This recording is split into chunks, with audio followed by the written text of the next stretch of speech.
High বন্ধুরা, দেখো আমরা আজকে চলে গেছিলাম হাওড়া স্টেশনে। দেখে বুঝতে পারছো, ওখান থেকে ট্রেনে করে আমরা কোন্নগরে রয়্যাল ফার্নিচারে আমরা গেছিলাম। আমাদের কিছু ফার্নিচার দরকার ছিল, সেই উপলক্ষেই আমরা রয়্যাল ফার্নিচারে চলে গেছিলাম। তো আমাদের কিছু ফার্নিচার পছন্দ হয়ে গেছে, আমরা বুক করে ওরা পরে ডেলিভারি করে দেবে। তারপরে আমরা চলে গেছিলাম সম্রাট বলে শ্রীরামপুরে একটা রেস্টুরেন্টে খেতে। অ্যাম্বিয়েন্সটা রেস্টুরেন্টে সত্যি খুব ভালো ছিল। আমরা ওখানে প্রথমে হাত মুখ ধুয়ে বসলাম, তারপর আমাদের একটা ওয়েলকাম স্টার্টার দিল মালাই চিকেন। তারপরে আমরা অর্ডার করেছিলাম দুটো মিক্সড ফ্রাইড রাইস, একটা মিক্সড নুডলস, একটা চিকেন বিরিয়ানি, একটা মটন বিরিয়ানি, একটা ফিশ থালি আর চিকেন মাঞ্চুরিয়ান, আর এক প্লেট গ্রিন স্যালাড। খুব ভালো ছিল খাবারের টেস্ট, মানে সত্যি খুব ভালো ছিল।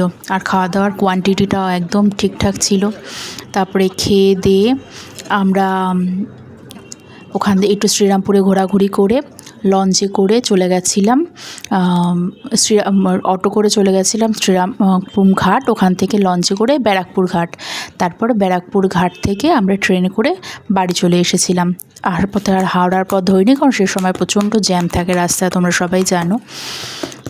তো আমাদের দিনটা তো মোটামুটি ভালোই গেল। তোমরা কমেন্টে জানিও তোমাদের কেমন লাগলো আমাদের এই ছোট্ট ব্লগটা। দেখো, আসার সময় আমার মেয়ে আবার সানসেটটাও ক্যামেরায় ক্যাপচার করেছে, তোমাদের সাথেও একটু শেয়ার করে দিলাম। কেমন লাগলে অবশ্যই তোমরা জানিও।